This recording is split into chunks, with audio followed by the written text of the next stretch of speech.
facing a mandatory life sentence, as I'm going to question him about. And I ask each and every one of you, what would you do if you were facing a mandatory life sentence to get out of it?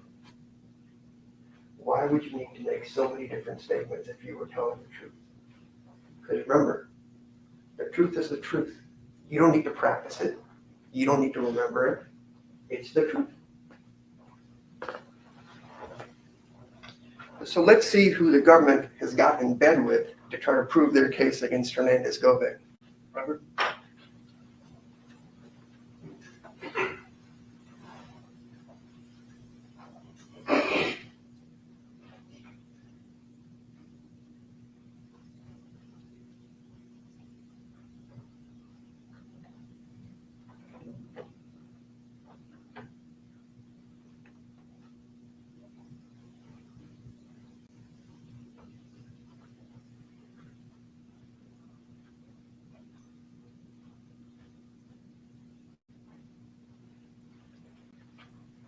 So the man you have to believe is the man who's capable of, in broad daylight, carrying an AK-47, going into a store full of people, and just, without hesitation, opening fire.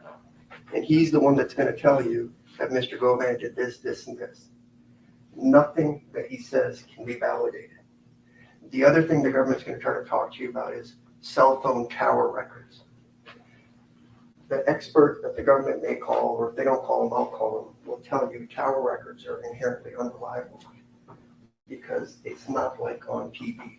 There's a reason why all the engineers from the cell phone providers, T-Mobile, AT&T specifically, write in their letters, they will not testify in court because of unreliability. The other thing you have to know, and Robert put up the slide, within a 10 square mile area of where all this happened, there are 553 T-Mobile towers. 553 just from T-Mobile. And it's hard to see this because there's so many. There will be more AT&T towers. There will be this, essentially over 1,000 towers out there. And what the expert will tell you is this isn't an exact science. Just because your phone pings on a certain tower doesn't mean you were there. See, towers get filled up and you may have to transfer the next tower near. All these people live within a couple of mile radius. So of course it's going to hit all these towers. But there is 553 just from T-Mobile within that area where all this happened. They talked to you about conspiracy and how Govan picked these two individuals. The state chooses to cherry pick a little bit here and a little bit there from each of the statements. But let me play a 5-second clip about how all this supposedly happened. I'm not saying it happened. I'm not saying Govan is involved in one way, shape, or form. But if you want to believe Cornelius Smith, the AK-47 shooter, and God knows how many other shootings he's done, then he'll talk about it. I want you to listen to this. It was one day, me and Angela was out right, and I wanted some X pills, so I went to Quay House to get the X pills from him, and Juke was over there. And when I walked in, there was one quick told Juke, this little seat right here, and my little Juke was like, he don't mind. First, he said, take all the phones outside. He ain't say my phone, he was saying quit phone, but I patted my phone to make it feel comfortable. So took the phone outside and Jim was like, is it hit him out of here, get him, he got us. And I can't recall like exactly when it was, but that's what he said. All right. So the state just told you to your face that Mr. Govan picked out two desperate people. Cornelius Smith, if you are to believe him, says in his statement, I just happened to be going by Quet's house, Govan's house, to buy some ecstasy pills with my girlfriend. Juke happened to be there. He doesn't say Quet said a word. Juke says there's a hit on everybody and I got you. And Juke says, take the phones outside while I talk to you. Assuming you believe any of that's true. And the reason I ask you if you think any of that's true is the police never went to question Juke, aka Anthony Harris, or Yo Gotti, or any of the people with CMG. Never once even tried to do an interview. So this is as plain as day. Joke said do it. Quet didn't say anything. Quet lives in the poorest part of Memphis in Orange Mound, sells a few ecstasy pills to make a living, and hustles with some sports gambling. He's a nobody, and that's why I asked you about the peers. He's a throwaway that they can blame. Why did they not talk to Joke or anybody else with CMG? Ever. Now, Joke ended up getting killed in 2024, 2.5 years after the fact. Never arrested, never talked to, never interviewed, never pursued, never surveilled, nothing.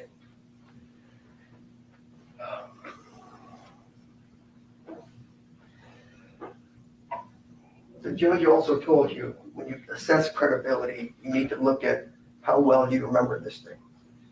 Cornelius Smith cannot even tell you when he was propositioned to go kill somebody. The shooting happened in November 17, 2021. And the best the police can say is that this meeting, where just randomly happened, as Cornelius himself has said, was sometime between August and September, 3 months prior to the shooting taking place. 3 months. He will tell you there's no plan. All he was told by Jerk was there's a price on their heads. And that's kind of funny because when the cops, if they testify honestly, will tell you there have been multiple attempts on Mr. Dolph's life. Twice in Charlotte by other folks and once in Los Angeles. Everybody in Memphis knew there was a price on their heads because there was a war between PRE and CMG. They were shooting each other. Yo Gotti's car was shot up here. The song 100 Shots came up after one of these things. There's a rivalry going on and people have been shooting. The police went through this. They know this. They also pulled YouTube videos where people are openly threatening to kill Dolph. It's in their slideshow. You know what they call their investigation? Operation Cookie Monster. That's how tasteful this whole thing has gotten with these folks. I'm sorry, my arms are shaking because I'm so furious that we're here as far as the trial goes. So the other thing the government hasn't told you when we talk about first impressions is for weeks prior to the November 17, 2021 shooting, nobody called Govan, talked to him, did anything, be it Justin Johnson or Cornelius Smith. What Cornelius will tell you, which the government didn't tell you, is that morning, it was Cornelius's daughter's birthday. But he gets a call from Justin Johnson that says, I got a car, let's go do something. They get in the car and they start driving around just looking for somebody to kill. They just happened to see Young Dolph's car going by. And they open fire. And they kill him. And the interesting thing is, even though nobody communicated with Govan for weeks prior to this, they didn't talk to him that morning. He didn't help him get the car. He didn't help him escape. He didn't tell him what to do. He didn't tell him where to go. He didn't do anything. It was a spontaneous issue between two young men that morning. They shot him. And you know why there's no plan? Because they just start calling random people after the shooting. They don't call Govan. They have to go someplace to get bandaged up as far as that goes. The people that help them never been charged as accessories to anything. They then get rid of whatever they need to get rid of. They left the car across the street from Govan's house on the middle of the street, in front of the street. So if there's some master plan, that may be one of the dumbest plans you could possibly have if you're going to kill the most important person, the most famous person in Memphis, as far as that goes. Again, there were no phone contacts for weeks prior to the shooting, especially in the morning. Govan wouldn't know that the Mercedes is used. The only way anybody finds out is social media blows up right away, and multiple people start calling Justin Johnson, including Govan, who knows him, because the word's out that Justin may have done this. Trayon Ingram is another word you'll hear. He actually carjacked the white Mercedes and then gave it to these gentlemen to use in the shooting. He's not charged in this case. He's not even charged with carjacking. But he happened to pick up another murder right after this happened, and so now he's in custody for the other murder that he committed. Perhaps when making first impressions, you would have wanted to know that.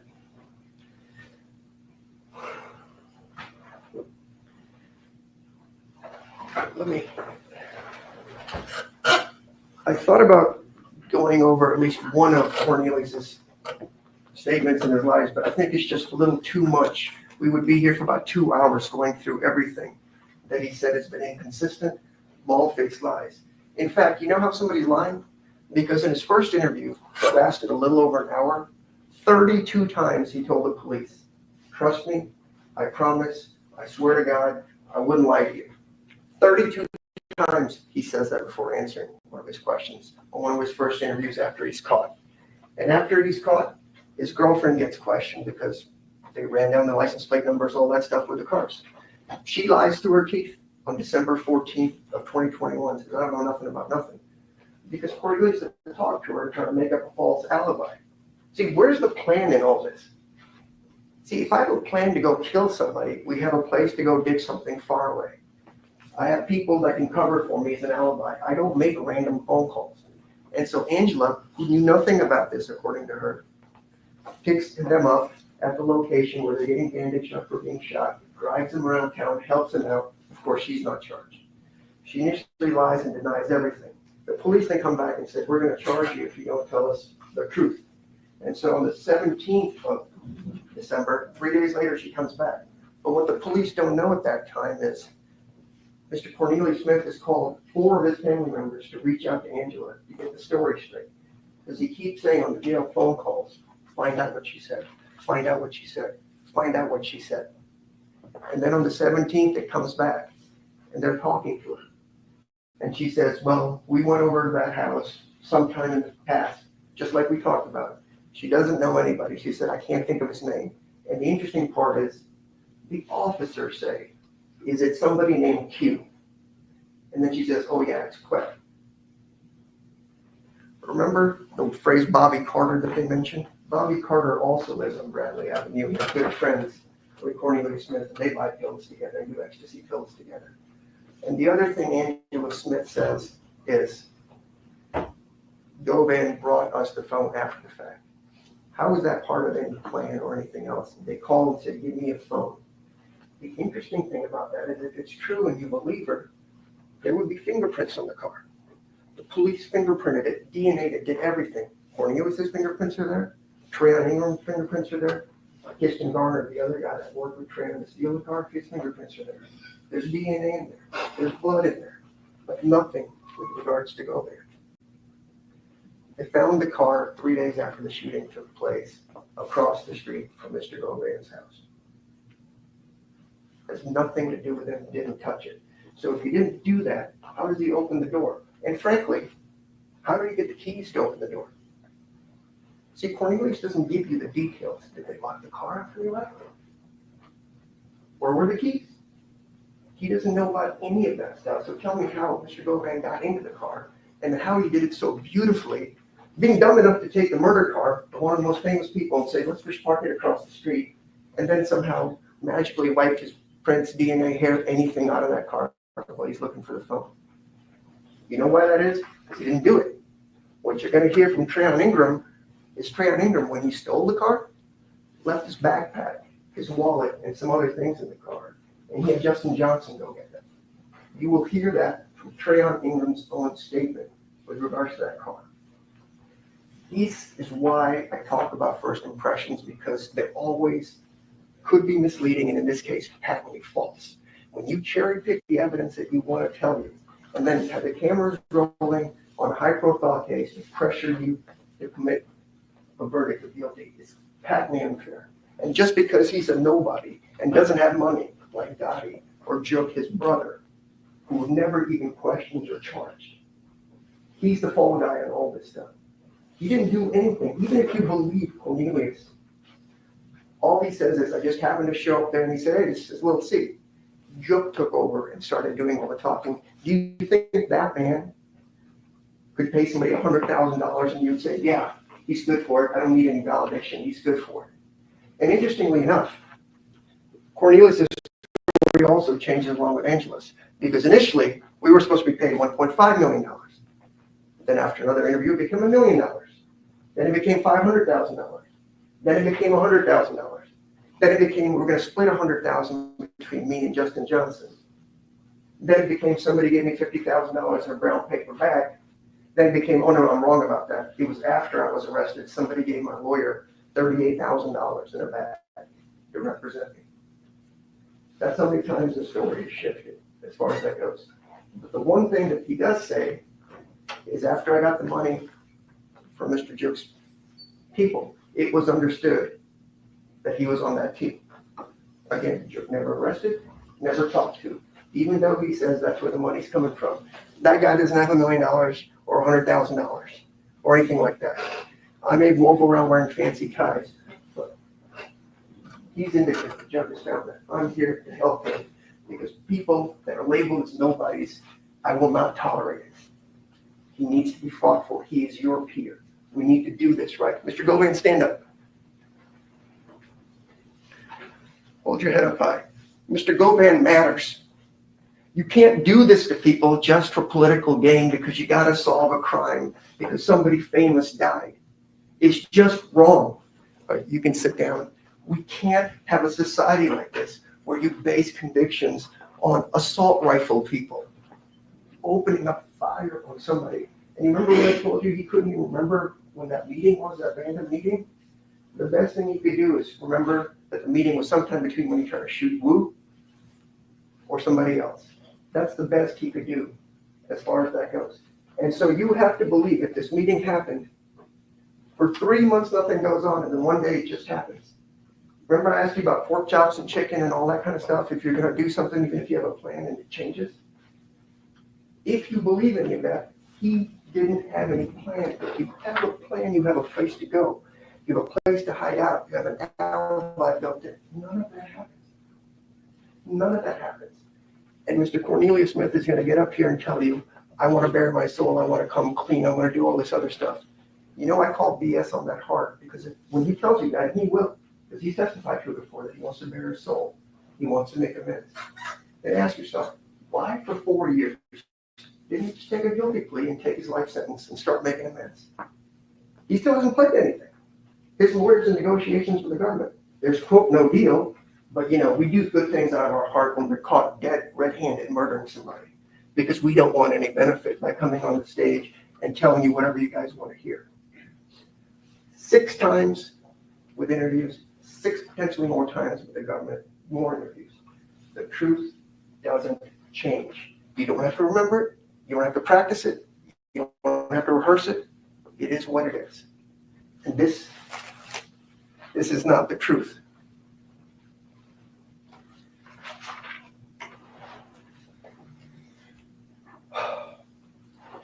I think I mentioned it in jury selection, but responsibility for your actions goes both ways. There's going to be a lot lacking in this case. For example, you'll hear about a lot of cell phone records and who may have called who, but the full-on analysis was never, well, I'll just leave that for the expert. It's all coming down to Cornelius and possibly where somebody's phone might have been. You don't know what they said, if they even talked, or if as a friend you're calling somebody after a shooting because everybody starts calling everybody within minutes after this, the social media blew up after this happened. You all know it. You all heard it. Everybody knew about it. Govan is your peer. He deserves better. We shouldn't be here. High profile TV cameras or not. Sympathy for a young man who's a musician, wherever he was. Nobody deserves to die. But you don't compound the problem by blaming innocent people for it. And even if you don't want to believe he's innocent, you want to believe Cornelius, they sure as heck didn't prove the case beyond reasonable doubt. I talked to you guys about that with the British system. It's either guilty or they didn't prove it. So I'm asking you to at least at a minimum say he didn't prove it in about 3 or 4 days from now. This is the weakest. Give a fuck about what they scream. Holla!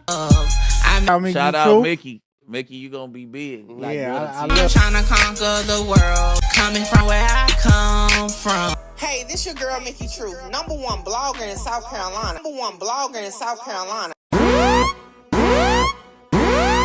Hold on, wait, before I go, y'all make sure y'all tap in with me to book your slot. A lot of y'all be hitting me up on Instagram and the email wanting to just talk about content, whether you're an up-and-coming content creator or somebody just got questions about cases or whatever. Book your consultation with me now. The information is on the screen. Hey, make sure you get your slot, because my slots be filling up fast. What's up, Truth Team? I am here, okay? About to get a touch of love. Yes, I'm at Touch of Love Massage Shop, okay? Now listen, I've been getting my massages through Touch of Love for years, even before it was a shop to come to.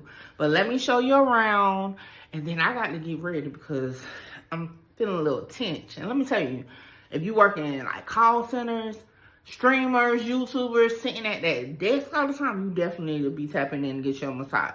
So let's take a tour. So it was located in a nice business building. The suite was set up real comfortably.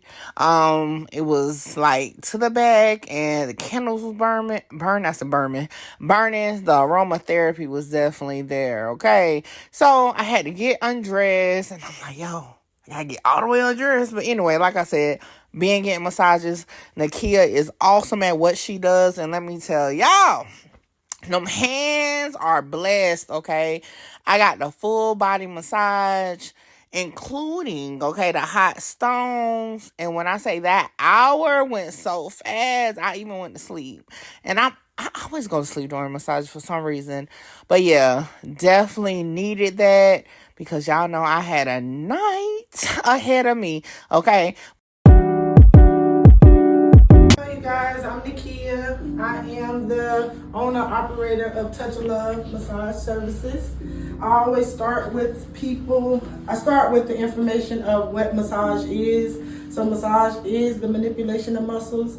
Exercise is the manipulation of muscles. The only difference is we are manually using our hands to do those activities. So a lot of people look at massage as a luxury when really it's a health necessity.